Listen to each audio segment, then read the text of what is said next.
नमस्कार, आप देख रहे हैं हमारा खास कार्यक्रम प्रदेश का प्रश्न और मैं हूं आपके साथ अनंत भट्ट। और कार्यक्रम में आज हम चर्चा करने वाले हैं नक्सलवाद की। छत्तीसगढ़ नक्सलवाद मुक्त होने की दिशा में तेजी से आगे बढ़ रहा है। अब सवाल यह है कि नक्सलवाद का यह जो प्रकोप था, बीमारी थी, यह अब कितने दिनों की मेहमान है? वेंटिलेटर पर जा चुका है? जो डेडलाइन तय की गई है, क्या उससे पहले ही इस लक्ष्य को हासिल कर लिया जाएगा? तो कभी छत्तीसगढ़ में आतंक का पर्याय रहा मांडवी हिडमा ढेर हो चुका है। छत्तीसगढ़ में नक्सलियों के पोस्टर बॉय हिडमा के अंत को छत्तीसगढ़ से नक्सलियों के अंत का संकेत माना जा रहा है। इधर छत्तीसगढ़ और आंध्र प्रदेश की सीमा पर सुरक्षा बलों का एक्शन जारी है। बुधवार को मुठभेड़ में फिर से 7 नक्सलियों को ढेर किया गया है। ऐसे में सवाल यह है कि जंगल में नक्सलियों के सर्वाइवल में उनकी मदद करने वाले अर्बन नक्सलियों पर भी अब क्या एक्शन तेज होगा? सवाल यह भी है कि नक्सल मुक्त छत्तीसगढ़ की मंजिल अब और कितनी दूर है? आज तमाम पहलुओं पर चर्चा करेंगे। खास मेहमानों का पूरा पैनल हमेशा की तरह हमारे साथ रहेगा, लेकिन चर्चा की शुरुआत करें, मेहमानों से आपको मिलवाएं उससे पहले यह रिपोर्ट आपको दिखाते हैं।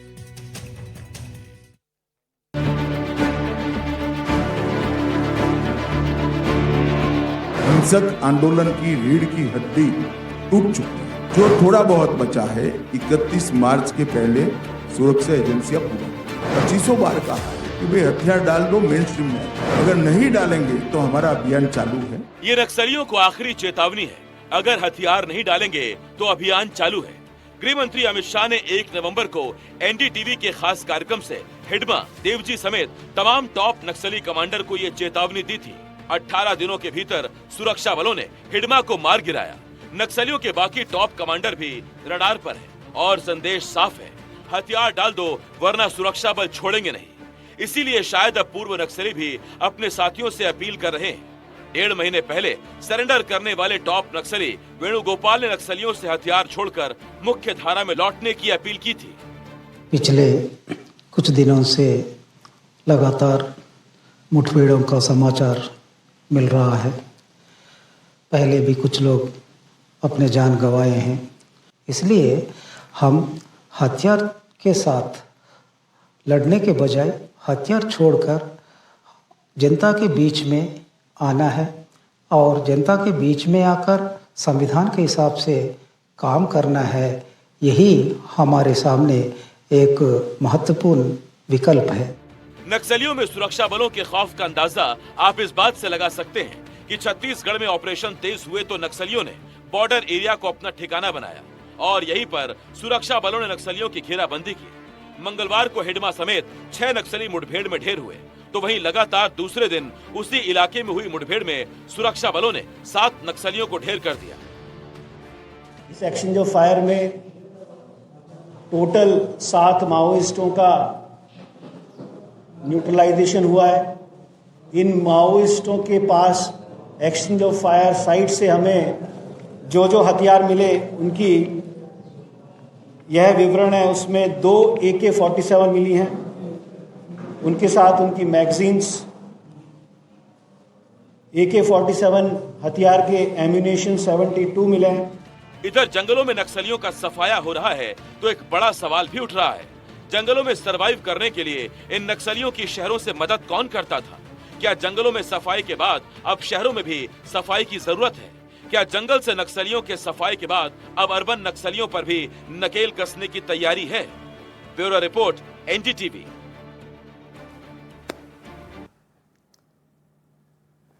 तो कल से लेकर अब तक का अगर विश्लेषण किया जाए, नक्सलवाद के खिलाफ जो मुहिम चल रही है, जो ऑपरेशन चल रहा है, तो उसमें 2-3 बातें अहम निकलकर सामने आती हैं। हिडमा जो पोस्टर बॉय था नक्सलवादियों का, वो मारा जा चुका है, न्यूट्रलाइज हो चुका है। कल बड़ी कामयाबी मिली, सबसे बड़ी कामयाबी इस पूरे ऑपरेशन की से माना गया। अब दूसरी कामयाबी आज मिली, 50 नक्सलियों को गिरफ्तार किया गया। अभी आप ब्रेकिंग न्यूज की पट्टी नीचे देख रहे हैं। 15 नक्सली गिरफ्तार किए गए हैं आंध्र प्रदेश के एलुरु से, जिसमें 4 महिला नक्सली भी शामिल हैं। इसके अलावा 7 नक्सलियों को ढेर कर दिया गया और इन सबसे भारी संख्या में हथियार वगैरह भी बरामद किए गए हैं। तमाम पहलुओं पर चर्चा होगी। हमारे साथ खास मेहमानों का पैनल जुड़ चुका है। मेहमानों से परिचय आपका करा दें। हमारे साथ कमलकांत शर्मा जी हैं, जो कि रिटायर्ड आईजी सीआरपीएफ। बहुत बहुत स्वागत है शर्मा जी आपका। डॉक्टर रविंद्र उपाध्याय हमारे साथ हैं, retired additional SP Chhattisgarh. Doctor Ajay Chandrakar हमारे साथ हैं, नक्सल एक्सपर्ट के तौर पर। और विकास तिवारी हमारे संवाददाता, जो लगातार आपको इस ऑपरेशन से जुड़ी और नक्सलियों की गिरफ्तारी, उनके जो एनकाउंटर हुए उनसे जुड़ी तमाम ग्राउंड रिपोर्ट्स आप तक पहुंचाते रहे। सभी मेहमानों का बहुत बहुत स्वागत है। सबसे पहला सवाल मेरा कमलकांत सर से है। कमलकांत सर, अंतिम सांसें ले रहा है ये तो बात समझ में आ रही है, लेकिन अभी लोगों के मन में सवाल यह है कि कितना वक्त और, क्या डेडलाइन तक काम हो जाएगा या उससे पहले ही ऑपरेशन में कामयाबी मिल जाएगी? देखिए, सबसे पहले तो आपको बहुत बहुत बधाई, जिस शिद्दत के साथ आपने नक्सल्स ऑपरेशंस की जो रिपोर्टिंग की है उससे जनता में भी जागरूकता बढ़ी है और सही जो सिचुएशन है वो जनता को मालूम हुई है।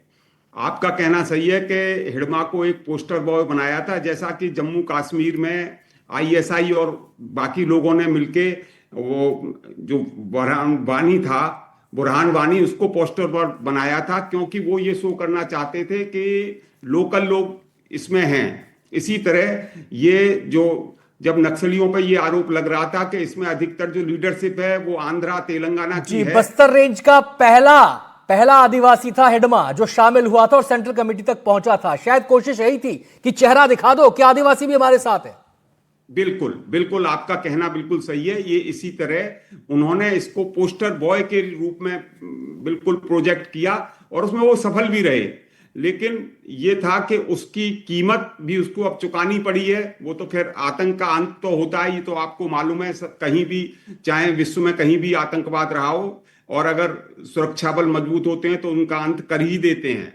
तो ये तो आपसे पहले भी जब भी चर्चा हुई है तो इसके बारे में ये चर्चा थी कि हिडमा भी मारा जाएगा। और आज अपुष्ट समाचार जो हैं वो कह रहे हैं कि देवा जो दूसरा बहुत बड़ा आतंक नक्सली है उसको भी शायद मार दिया है। अपुष्ट समाचार थे, अब वो समाचार सही है या नहीं ये नहीं पता जी, उसकी पुष्टि होनी बाकी है। सर, आपके पास आता हूं। अब मैं विकास, हमारे जो संवाददाता हैं ग्राउंड पे जो लगातार मौजूद रहे, विकास का यहां पर रुख करूंगा। विकास, कल से लेकर अब तक अगर हम चीजों पर गौर करें तो एक बात समझ में आती है कि छत्तीसगढ़ के जो जंगल थे अब वो उनके गढ़ नहीं रहे। भगदड़ की स्थिति है, वो अपना नया ठिकाना ढूंढ रहे हैं, बचने की कोशिश कर रहे हैं। इसीलिए बॉर्डर एरिया में तमाम ये मुठभेड़ें हो रही हैं, बॉर्डर एरिया में तमाम ये गिरफ्तारियां हो रही हैं।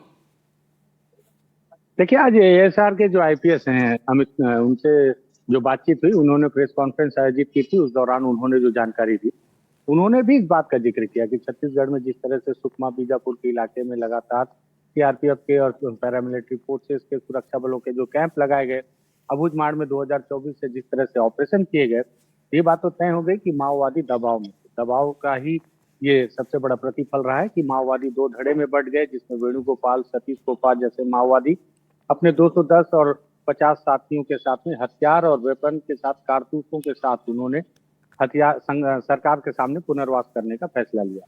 वहीं दूसरी तरफ माओवाद का जो दूसरा धड़ा था, जिसका नेतृत्व देवजी कर रहे थे, जिसमें हिडमा, दामोदर जैसे माओवादी हैं और जो माओवादी अभी 2 दिनों में मारे गए, इनका ये फैसला था कि ये हथियारबंद संघर्ष पे विराम नहीं करेंगे और ये लगातार इस आंदोलन को जारी रखेंगे। लेकिन इसी बीच इन्हें ये भी समझ में आ गया था कि अब आंदोलन आगे चला पाने में काफी कठिनाई का सामना करना पड़ेगा। और यही वजह है कि जब उन्हें छत्तीसगढ़ में अपने लिए माहौल जो स्थान है नहीं मिला, जो उनके लिए सुरक्षा का कारण हो, आखिरी जो उनका सबसे सुरक्षित ठिकाना था वो कर्रेगुट्टा का हिल्स था। आपको याद हो, कर्रेगुट्टा हिल्स में इसके पहले सबसे बड़ा ऑपरेशन चला 20-22 दिनों का, जिसमें 22,000 की संख्या में फोर्स आई थी और उन्होंने साबित कर दिया कि आप कितनी भी ऊंचाई पर जाकर बैठे, अब जब जवानों ने ठान ही लिया है तो आपको उस ऊंचाई पर भी जाकर आपको नेस्तो नाबूद कर देंगे। उनके 4 हथियारों को फैक्ट्रियां ध्वस्त की गई, उस इलाके को अपने कब्जे में लिया गया। तब भी माओवादियों को लगा कि ये पहला ऑपरेशन है, इसके बाद इस तरह के ऑपरेशन नहीं किए जाएंगे, लेकिन दोबारा फिर से एक ऑपरेशन किया गया। कर्रेगुट्टा के हिल्स में कैंप स्टेब्लिश कर दिया गया, जिससे कि माओवादियों को दोबारा वहां आने का कोई मौका ही ना मिले। इसके बाद ही ये पूरा माहौल बना। माओवादियों ने फिर उस स्थान की तलाश की कि किस स्थान पर उन्हें फिर से स्टेब्लिश किया जा सकता है। तब उन्होंने आंध्र प्रदेश के इस इलाके को चुना, जो कि आईपीएस अमित का जो कहना था प्रेस कॉन्फ्रेंस के तौर पर, और उसी आधार पर उन्होंने तेलंगाना से होते हुए यहाँ पर अपने आधार के इलाके को ढूंढने के लिए, क्योंकि उन्हें यह भी पता था कि आंध्र प्रदेश के इलाके से ही माओवाद पैदा होकर दंडकारण्य में प्रवेश किया था, माओवाद के इतिहास में अगर जाए तो हो सकता है कि फिर से उन्हें यहाँ पर पनाह मिल जाए, यहाँ के लोगों से फिर से उन्हें मदद मिल जाए। और इसी फिराक में वो पहुंचे हुए थे।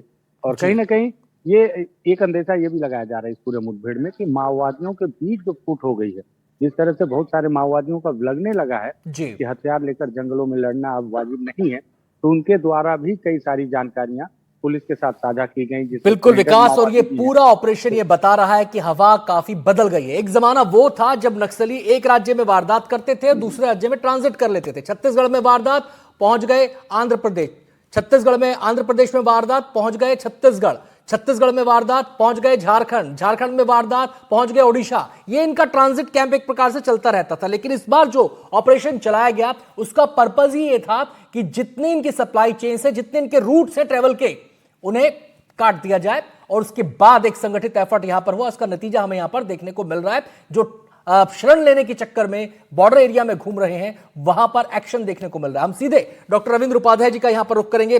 डॉक्टर साहब, अभी आपने हमारे पैकेज में सुना, हमारी रिपोर्ट में सुना, जो वेणुगोपाल हैं, सोनू जो है, वो अपील कर रहे हैं कि एकमात्र रास्ता बचा है कि संविधान के दायरे में रहकर हम मुख्य धारा में शामिल हो, उसमें आगे बढ़े, विकास की राह में अपनी हिस्सेदारी निभाएं। क्या इस अपील का असर होगा? मुझे लगता है कि होगा, क्योंकि अभी क्या हुआ है कि इन लोगों में जो वैचारिक मतभेद आ गए हैं, तो वैचारिक मतभेद में क्या, जो नॉर्थ बस्तर है, नॉर्थ बस्तर का जो इलाका था दंडकारण्य, जो 4 जोन में बटा हुआ था, तो इसके जो इंचार्ज थे रुपेश और जो अभी सोनू, जो जाके गढ़चिरौली में सरेंडर किए, यही यहाँ के प्रमुख थे।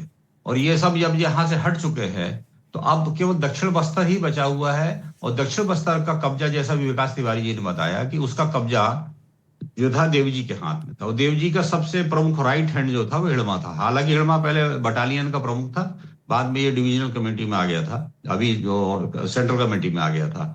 तो अब चूंकि हिड़मा भी चला गया तो इनके, अब ये मान के चलिए कि इनके दोनों पैर टूट चुके हैं, दोनों हाथ टूट चुके हैं, जो सिर भर बचा है। तो सिर के भरोसे आप क्या कर लाएंगे, क्योंकि आप जो विचारधाराएं थी सिर से जारी होती थी, इनका दिमाग चालू होते थे। जो इनके ब्रेन थे, वो ब्रेन भी अब 64 साल 65 साल 66 साल के हो चुके हैं और वो खुद ही बीमार चल रहे हैं। वो खुद अशक्त है, वो बंदूक नहीं उठा सकते, दूसरे के भरोसे चल रहे हैं जी। तो अब चूंकि इनका राइट हैंड ही चला गया, तो अब इनके पास कोई शक्ति बची नहीं है। आज वर्तमान में कोई शक्ति है नहीं इनके पास में आगे बढ़ने की। अब ये घुटनों पे आ गए हैं और धीरे धीरे घुटने में चलेंगे, अब सरक जाएंगे ये। तो मुझे नहीं लगता है कि अभी ये आगे आंदोलन बहुत ज्यादा बढ़ पाएगा। आपने जैसा बताया ना कि वेंटिलेटर पे आ गया, वास्तव में वेंटिलेटर पे आ गया है और वेंटिलेशन पे ही चलेगा। और जिस हिसाब से अब क्या है कि दोनों, जो सबसे अच्छी बात इसमें हुई कि जो केंद्रीय गृह मंत्री, उन्होंने सभी स्टेट की जो पुलिस है उनका समन्वय करवा दिया। पहले क्या होता था, एक ही स्टेट की पुलिस लड़ती थी, जिसको तकलीफ वो लड़ती, कोऑर्डिनेशन नहीं था, तेलंगाना ना सूचनाओं के आधार पर कोऑर्डिनेशन था, ना ऑपरेशन के ग्राउंड पर कोऑर्डिनेशन था। सभी मिलके लड़ रहे हैं जी, और सभी मिलके एक दूसरे को शेयर कर रहे हैं, जानकारी शेयर हो रही, तो उससे इम्पैक्ट आ गया है। और इम्पैक्ट आने पे बिल्कुल ये स्थिति में आ गई है कि अब जो है मेरे ख्याल है कि 90% तो पूरा ये हट चुका, 10% बचा हुआ है।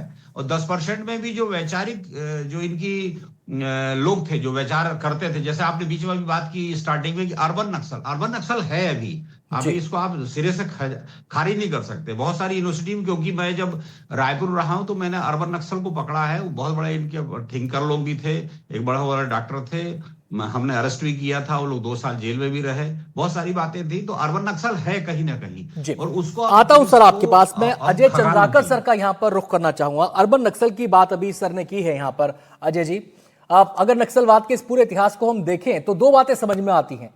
जिनके हाथ में बंदूक है वो बंदूक से गोली, और जिनके पास किताब है वो मुंह से बोली। गोली चलाने वालों को कवर फायर देते थे, मुंह से बोली करने वाले। तो क्या आपको लगता है कि वो भी प्रभावित होंगे? क्या उनके भी हौसले पस्त होंगे, या फिर उनको चिन्हित करना जरूरी हो जाता है? बिल्कुल अनंत जी, 2003 में छत्तीसगढ़ के एमएलए राज हाउस में जिस ढंग से नक्सली पर्चा फेंके थे, उस समय उनका हौसला काफी शिखर पर था। रायपुर हो, दुर्ग हो, भिलाई हो या अन्य शहरी क्षेत्र है, वहां पर समय समय पर कुछ जो अर्बन नक्सल है उनको पकड़ा भी गया, सजा भी हुई। लेकिन अर्बन नक्सल के अनेक काइंड्स हैं। यहां तक ये नक्सली जल जंगल जमीन की बात करते थे अनंत जी। नदी में ये कीमती लकड़ियों को काट करके बहाते थे और वो आंध्र प्रदेश जाता था, और उसको जो कैच करने वाले लोग थे, ये लोग कौन हैं? ये लोग भी तो अर्बन नक्सल ही जी। बौद्धिक दृष्टिकोण से भी कई यूनिवर्सिटी में कई लोग रहे, लेकिन सामाजिक संगठन के नाम पर एनजीओ जो रहा, एनजीओ का इतना ज्यादा इंटरफेयर रहा बस्तर में वो कुछ भी घटना घटती थी वो दिल्ली से या फिर अन्य बड़े शहरों से बस्तर पहुंच जाते थे और मानवाधिकार की बात करते थे। तो मानवाधिकार के चोला वहां ओढ़े हुए या फिर एनजीओ के आड़ में कुछ ऐसे अर्बन नक्सल हैं जो निश्चित रूप से इनको गाइड करते रहे। इसके अलावा ये ट्रांसपोर्ट की जो दुनिया है, ये परिवहन का क्षेत्र है, उसमें भी काफी अर्बन नक्सल है। इसी तरह से कई कॉन्ट्रैक्टर हैं या फिर इसके बहुत सारे कुछ जनप्रतिनिधि भी हैं। सच्चाई तो ये है। तो ये काफी इनका विस्तार है और निश्चित रूप से जब ये जल जंगल जमीन की बात करते थे, लकड़ियों को नदी में बहा करके बस्तर से आंध्रा भेजा करते थे, तो वो जो कह सकते हैं लकड़ियों का जो मिल चलाने वाले लोग हैं वो भी इसमें शामिल है। तो सरकार को काफी बारीकी के साथ महीन होकर के इसका उसके पास तो डाटा होगा और अर्बन नक्सलियों को ये हथियार भी जो इनके द्वारा जो हथियार सप्लाई, यहां तक आनंद जी एक समय था जब हम कह सकते हैं कि हमारा जो पूर्वी भारत है या फिर ये सेवन सिस्टर का जो एरिया है वहां से हथियारों की सप्लाई, तो ये बड़ा चेन था। लेकिन अब निश्चित रूप से पूरा मकड़जाल था अजय सर, ये पूरा मकड़जाल था जिसको भेदने में समय लगा। आखिरकार ये भेदा जा चुका है। अब कुछ एक जाले बचे हैं जिनको काटना बाकी है। मैं विकास का यहां पर रुख करना चाहूंगा। विकास, एक बड़ी चिंता और एक बड़ा सवाल यह है कि जो कवर फायर देने वाले लोग थे वो अलग अलग शहरों में भी मौजूद रहे हैं, पहले भी उनकी धरपकड़ होती रही है, लेकिन अब जबकि हथियारबंद नक्सली जो है वो सरेंडर कर रहे हैं या मारे जा रहे हैं, वो कितना बड़ा चैलेंज है। क्या इस बात की भी आशंका है कि जो हथियारबंद नक्सली रहे वो अपने उन बौद्धिक आकाओं की शरण में जा सकते हैं? क्या उस दिशा में भी काम किया जा रहा है कि ये चेन और तोड़ी जाए? देखिए, बहुत अच्छा सवाल है। अभी मेरी कुछ देर पहले ही फोन के माध्यम से बात हुई थी सतीश कोपा से। सतीश कोपा वो हैं जो 210 साथियों के साथ अबूझमाड़ के जंगल से हथियारों के साथ निकलकर वापस लौटे। जब मैंने उनसे बातचीत की कि 50 माओवादियों को गिरफ्तार किया गया है आंध्र प्रदेश के 6 अलग अलग जिले से, और ये सारे माओवादी बस्तर के बीजापुर और सुकमा जिले के अलग अलग इलाकों से, तब उन्होंने बताया कि 2024 में ही पोलित ब्यूरो ने एक सर्कुलेशन जारी किया था माओवादी संगठन के सभी लीडरों के लिए और कैडरों के लिए, जिसमें इस बात का जिक्र किया गया था कि स्थितियां पर उनके अनुकूल नहीं है। जिस तरह से ऑपरेशन चल रहे हैं बच पाना संभव नहीं है। ऐसे में लड़ाई को जिंदा रखने के लिए खुद को जिंदा रखना जरूरी है और इसके लिए सबसे अनुकूल होगा कि सभी अपने हथियारों को रखकर अंडरग्राउंड हो जाएं और अंडरग्राउंड होकर शहरों में जाकर जो आम लोग हैं उनके बीच में चले जाएं ताकि वो सर्वाइव भी कर पाएं और सर्वाइव करने के साथ साथ वो अपने आप को जिंदा रख सकें, ताकि आने वाले समय में जब उन्हें फिर से परिस्थितियां अनुकूल मिले तो फिर से वापस वो संगठन को जीवित कर सकें। और वही हुआ। आज देखिए, अगर आंध्र प्रदेश की पुलिस ने जो प्रेस नोट जारी किया और जो तस्वीरें जारी की कि 50 लोगों को गिरफ्तार किया गया है, और ये लोग कहाँ थे? कहीं पे कंस्ट्रक्शन साइट चल रही थी, वहां पर काम चल रहा था, तो मजदूरों के तौर पर डीवीसीएम और एसजेसीएम स्तर के माओवादी वहां पर पाए गए, उनके हथियार भी पाए गए आगे चल के। और ये इसी तरह से अर्बन नक्सल तो सबसे बड़ी चुनौती है। चुनौतियां खत्म नहीं हुई, माओवाद खत्म हो जाएगा या माओवादी खत्म हो जा रहे हैं तो चुनौतियां खत्म नहीं हुई है। मुझे लगता है इस मुद्दे पर भी अभी बात हो जानी चाहिए कि माओवाद खत्म होगा, उसके बाद बस्तर का क्या होगा? क्या शहरी आतंकवाद तो नहीं आ जाएगा? क्योंकि बीते दिनों बिल्कुल सही कह रहे हैं विकास की व्यक्ति के लेवल पे तो आपने नक्सलियों को खत्म कर दिया, लेकिन विचार के लेवल पर क्या? उसकी तरफ भी ध्यान देना पड़ेगा कि कहीं फिर से वो उपज, वो फसल फिर से ना पैदा हो जाए। मैं यहां पर कमलकांत जी का रुख करना चाहूंगा। सर, अपीलें तो पहले भी होती थी, मुख्य धारा में आ जाइए, हथियार डाल दीजिए, ऑपरेशन पहले भी चलते थे, लेकिन कोई परिणाम किसी दिशा में जाता हुआ नजर नहीं आ रहा था। अगर बीते 1.5-2 साल की मैं बात करूं तो ऐसा वो परिवर्तन क्या है जो मुझे लगता है कि एक कमिटमेंट दिखता है, एक लीडरशिप दिखती है, राजनीतिक इच्छा शक्ति दिखती है और एक कोऑर्डिनेशन दिखता है। इन सब का असर हमारे सामने इस रूप में आया है। कमलकांत सर। जी बिल्कुल, आपने सही कहा कि अब जो संकल्प शक्ति और इच्छा शक्ति सरकार ने दिखाई है, ये उसका ही नतीजा है, उसका ही सुफल है। पहले जो गृह मंत्रालय भारत सरकार के यहाँ से एक अंडर सेक्रेटरी लेवल या उस लेवल के अधिकारी ही मैसेज देकर काम चला लेते थे। अब माननीय गृह मंत्री के मुंह से हिडमा का नाम और दूसरे आतंकवादियों का नाम, और आप देखिए कि लगातार कुछ दिन बाद लगातार वो खुद आते हैं, आतंकवादियों से अपील करते हैं। छत्तीसगढ़ के गृह मंत्री ने विनम्र निवेदन किया है, अनुरोध किया है कि पुनर्वास कह रहे हैं। तो इतनी संकल्प जो है पहली बार सरकार ने दिखाई है। अन्यथा हमने तो ये हालत देखी है वहां, जब शुरू में 2003 से हम इससे छत्तीसगढ़ में जब पोस्टेड हुए थे, कि जी। किसी लेवल पर कोई संवेदनशीलता बिल्कुल नहीं थी।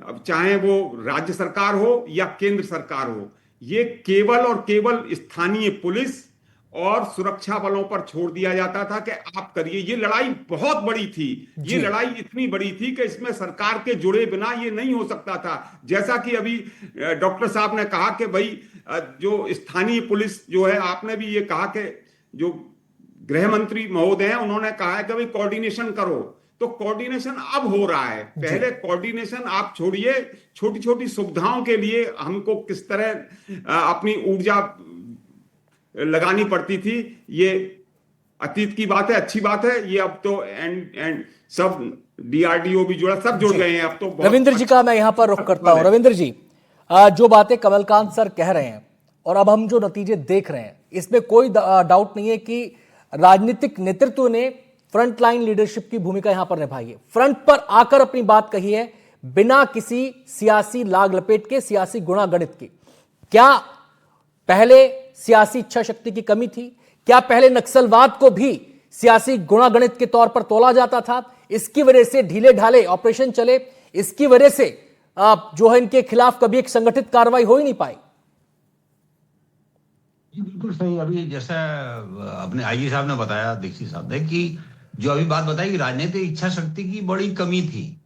एक ये था कि केवल जो नक्सली समस्या है पुलिस और नक्सली के बीच में है, सरकार का उसमें कोई रोल नहीं है। इस तरह का मतलब परिस्थितियां पैदा, सरकार है ठीक, उन्होंने बोल दिया, डायरेक्शन दे दिया, एक अप्रत्यक्ष रूप से शामिल रहती थी। आज की स्थिति में प्रत्यक्ष रूप से शामिल हुआ, इतना ही अंतर आया है कि प्रत्यक्ष रूप से शामिल हो रहा, अप्रत्यक्ष रूप से शामिल हुआ। कि ठीक है, यदि कुछ घटना हो गई, 4 जवान मारे गए, 8 एक्सप्लोजन में उड़ गए, तो एक तरह के स्टेटमेंट जारी कर दिया जाता था और श्रद्धांजलि हो जाती, बाकी काम होते थे जी, बाकी चीज नहीं हो पाती थी। तो अभी क्या है कि अब राजनीतिक इच्छा शक्ति प्रत्यक्ष रूप से दिख रही, पहले अप्रत्यक्ष रूप से दिखती थी कि बात तो हो गई तो हो गई, और जिस लड़ना है, लड़ने के लिए हमारे पास मिनिमम फोर्स होता था और मैक्सिमम नक्सली होते थे। हमारे पास उतने अच्छे वेपन नहीं थे, हमारे पास उतनी अच्छी 47 नहीं थी, उतने अच्छे SLR नहीं थे, इंसास नहीं थे, बहुत सारी बातें थी, कैंप नहीं थे, उतना फोर्स नहीं था। एक जिले में मुश्किल से 2 कंपनियां होती थी। अब तो क्या है कि एक जिले में कम से कम 17-18 कंपनियां हैं, कहां 2 और कहां 18। तो अभी अंतर आया, और जंगल हम इसलिए घुस पाए हैं कि हमारे पास फोर्स की उपलब्धता है, राजनीतिक शक्ति की हमारे साथ हमारे पीछे खड़ी हुई है, और समन्वय है। चारों स्टेट, 5वें स्टेट जो भी उनका समन्वय है, और सबका सिरदर्द एक ही है कि सभी लोग चाहते हैं, उनका सिरदर्द एक ही है, नक्सल में है, और वो खत्म करने के लिए सभी लोग एक साथ प्रयासरत हैं। डॉक्टर अजय चंद्राकर सर का मैं यहाँ पे रुक करना चाहूंगा। डॉक्टर साहब, आपसे मेरा सवाल यह है, कहा जाता है कि भय बिन होए ना प्रीति। इस नक्सलवाद के खिलाफ ये जो ऑपरेशन चला, ये जो दृढ़ इच्छा शक्ति के साथ आगे बढ़े हम लोग, चाहे वो हमारी पॉलिटिकल लीडरशिप हो, स्टेट की, सेंटर की, चाहे वो हमारे जवान हो, चाहे वो आदिवासी हो, जिन्होंने भी ये ठाना कि अब इससे मुक्ति हमें चाहिए, तो ये जो भय था इसने भी अपना असर दिखाया। बिना भय के तो मुमकिन नहीं था, भय होना जरूरी था। बिल्कुल अनंत जी, तो इस पृष्ठभूमि में हमें, जब गृह मंत्री राजनाथ जी होते थे, तो उस समय इसके समाधान के लिए वो समाधान शब्द ही नाम दिए थे, और उसमें 8 बिंदुओं के ऊपर चर्चा थी। उसको अमित शाह जी जिस ढंग से, जिस शिद्दत के साथ वो कंसंट्रेट हुए, उसकी तो प्रशंसा हो। लेकिन अब आपने कहा कि भय तो दिखाना ही पड़ा, और ये भी बात सही है, अभी विकास भाई बहुत बढ़िया लाइन बोले थे कि ये इसके ऊपर एक गहन चर्चा हो जाए कि माओवादी मारे जा रहे हैं, लेकिन माओवाद समाप्त होगा कि नहीं। लेकिन अभी विश्व के पटल पर जिस तरह से आज कार्ल मार्क्स का दास कैपिटल आप पढ़िएगा, तो वो अपने सिर के बल खड़ा है, पैरों के बल नहीं खड़ा है। लेनिन का भी यही हाल, पूंजीवाद की बात आ गई, विकास की बात आती है, तो ये महत्वपूर्ण है।